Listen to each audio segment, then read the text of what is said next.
Good morning. Happy Halloween. Has everybody got their coffee today? I do. I needed it today.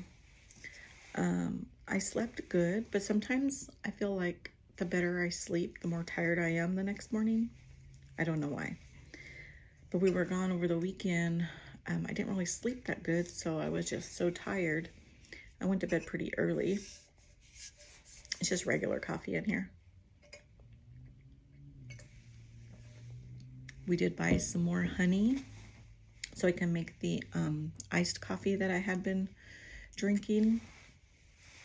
And so I might do a small video on making the iced coffee, and then also one on how to make those artichokes that I was telling you guys about, which you haven't seen yet. Or if you have, it'll be the video that I post right before I post this one. I'm having problems with my phone, with my storage. When I try to save my videos, it's saying that there's not enough room. So I'm trying to figure out a better way of doing things. We are going to be switching phone services. And so I thought about, getting me a new phone, transferring all my pictures and stuff onto that phone, and then just using this phone just strictly for doing these videos. But I don't know.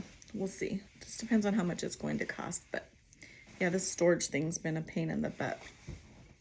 Anywho, today we're going to do the last Advent calendar. And then I do have some short stories. I found a couple short stories. So I might end up doing 2 today. I just want to see how it goes, especially with the uploads. So these stories are kind of short. So like I said, I might end up doing 2 different stories with this one. We'll see how it goes. No promises. No promises. Okay, so for the last one, and I circled it so I can find it.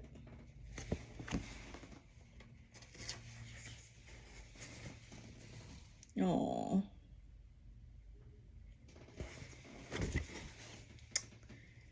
Aw, have a spooktacular Halloween. And just says Happy Halloween. That's cute. This has been fun. I think next time I might get one for Wyatt and the girls to do. I think they would like this. I'm going to find a different Advent calendar to do for next year. And it was cute though. For my first time, I would definitely do it a lot different next time, but this one was cute. Okay. So the story today, I had never heard about this story. Martha Moxley, the Halloween murder victim killed by a Kennedy relative. Hadn't heard that before.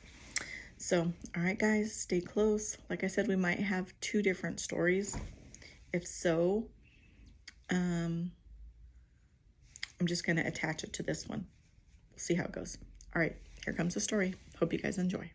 On Halloween in 1975, 15-year-old Martha Moxley was found dead on her family's property in the affluent neighborhood of Belle Haven in Greenwich, Connecticut.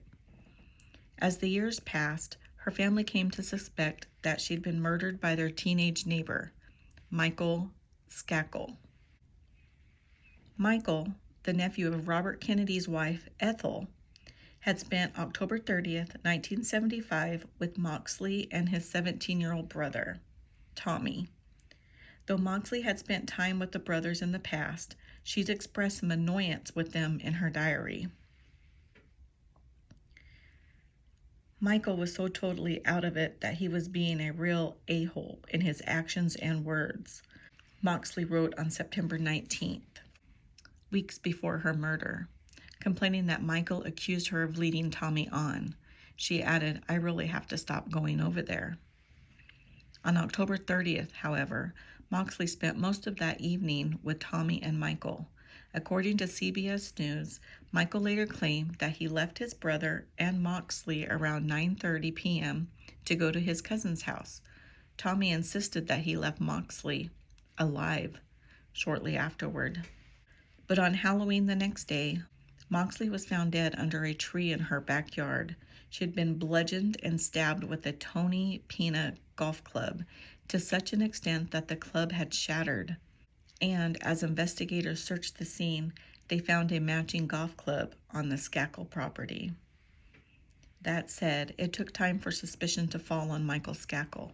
In 1995, a leaked document showed that Michael had taken a detour from his cousin's house on the night Moxley died.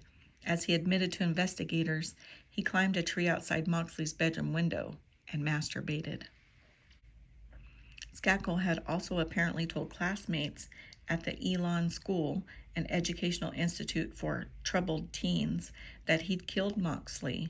But though Skakel was convicted in 2002 of murdering Moxley, a series of trials later found that Skakel's legal counsel had been inadequate.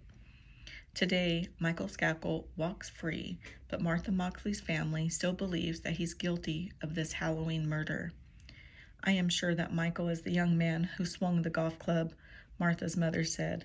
There is no doubt in my mind about that.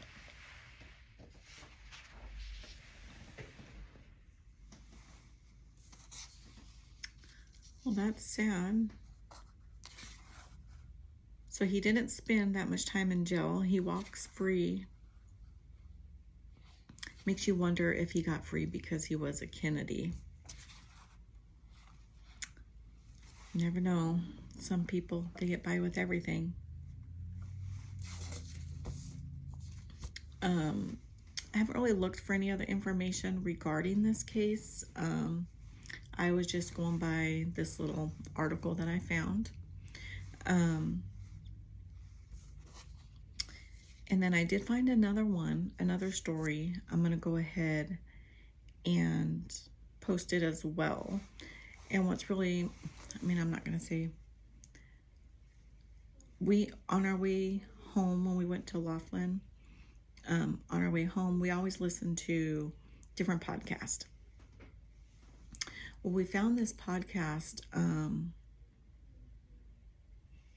I don't remember if it was Medical Mysteries. If I can find it, I'll try and link it below. But we heard this story on there, and then whenever I was looking for stories, this one popped up. So it's another sad one. But I'm going to go ahead and read it so you guys can see. All right, here it comes. Timothy O'Brien, the trick-or-treater killed by poisoned candy from his father. On Halloween night in 1974, 8-year-old Timothy O'Brien went trick-or-treating with his father, sister, and some family friends in Deer Park, Texas. But by the end of the night, O'Brien would be dead, killed by cyanide stuffed into a pixie stick. The most shocking thing about this Halloween murder, however, was not how Timothy died, but rather who had killed him. As investigators looked into his death, they found that he had been murdered by his father, Ronald O'Brien. As Vice explains, Ronald had accompanied the children and another family while they went trick-or-treating. At one point, the children approached a darkened house, but they gave up and walked away when nobody answered the door. However, Ronald stayed behind. He later caught up to the group holding 21-inch pixie stick tubes, claiming that the homeowner had emerged to give him the candy. It was a lie. That night, Timothy decided to eat some of his Halloween candy before bed. According to the Statesman, he picked the pixie sticks, which he complained tasted bitter. Then, after his father gave him Kool-Aid to wash it down, the 8-year-old started vomiting and convulsing before he died. Timothy's Halloween murder initially seemed like a fairly simple case. After ensuring that none of the other children had consumed any of the candy, which investigators found was packed with cyanide, police asked Ronald to lead them to the home where he had gotten the candy. Ronald did, but there was just one problem. The homeowner had an ironclad alibi, and as investigators continued to look into Timothy's death, they unearthed some disturbing details about his father. According to Vice, Ronald was deep in debt, and he had recently taken out hefty life insurance policies on both of his children. What's more, he he'd reportedly asked his community college professor about cyanide. And a chemical company worker claimed that a man matching Ronald's description had asked about buying the poison, but left when he learned he had to purchase a minimum of 5 pounds. The next year, Ronald O'Brien was found guilty of murder and attempted murder and sentenced to death. I don't get it. How can a parent, how can anybody, but especially a parent, want to kill their children just for money? God, it makes no sense. It just makes you so angry. These kids are innocent and they don't deserve any of this. And I think he got what he deserved for sure. All right, well, that's story number 2. If I can fit 3, I will fit 3, but we will see. All right, guys, I'm going to fit 3 because I have been slacking on these stories. These are stories not very long, so on to story number 3. Okay, I found another story. Shirley Ledford, the Halloween murder victim of the Toolbox Killer. Another one I did not know anything about. So that's why I'm finding these interesting, because I'm finding out about different killers and serial killers I'd never heard of before. So the story is about Shirley Ledford. Here we go. Shirley Ledford, the Halloween murder victim of the Toolbox Killers. By October 31st, 1979, Lawrence Bittaker and Roy Norris, the so-called Toolbox Killers, had already killed 4 women.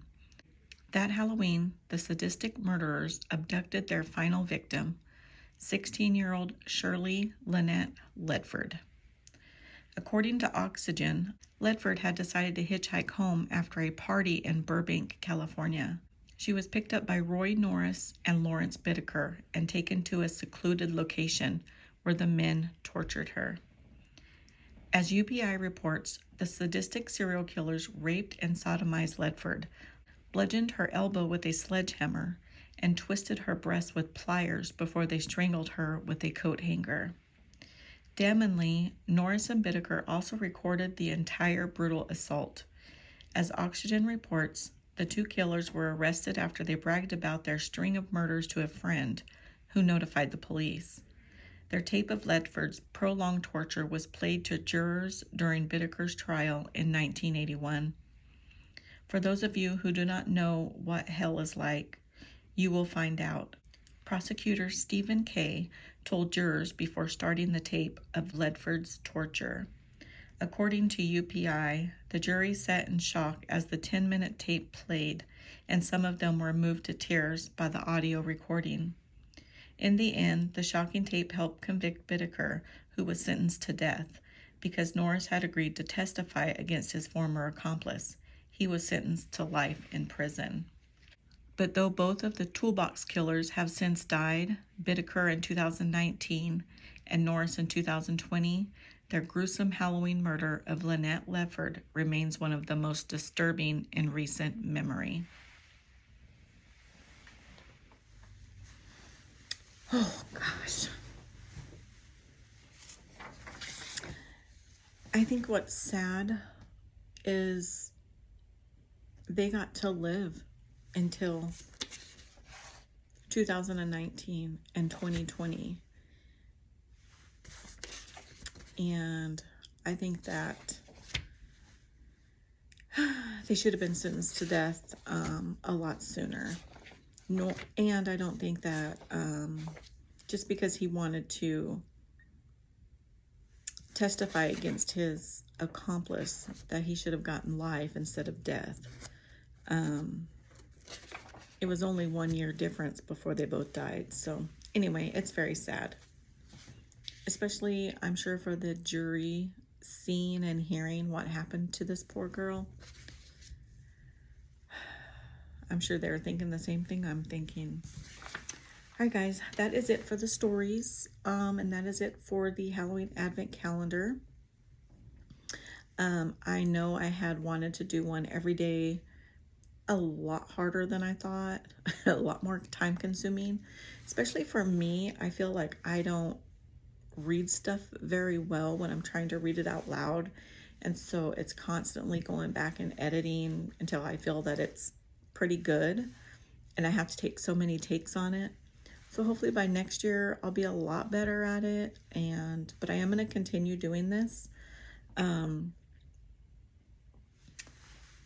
The advent calendars, I'm going to continue doing it. I am not going to do one for Thanksgiving, but I will be doing maybe a couple for Christmas. If you guys are still interested in me reading some of these true crime stories, I am happy to do it. I can do it once a week, or whatever. So just let me know in the comments what you guys think. I'm enjoying doing it. I'm learning a lot more about the different serial killers and murders that happen that I had never heard of. And I watch these shows all the time, listen to the podcast, and there's still some that I don't know about. So, all right, guys, that's it for this one. Let me know in the comments. Hope you guys have a great Halloween. Have fun. I hope the kids get lots of candy. I know that's what they're hoping for as well. And I will be doing another video today, so hopefully I can get everything posted, because it seems like that's what's taking me so long, is getting it edited and posted. But I do have a Dollar Tree haul that I want to show everybody. All right, guys, I will talk to you guys later. Don't forget to like and subscribe, and I hope you guys have a great evening. Bye.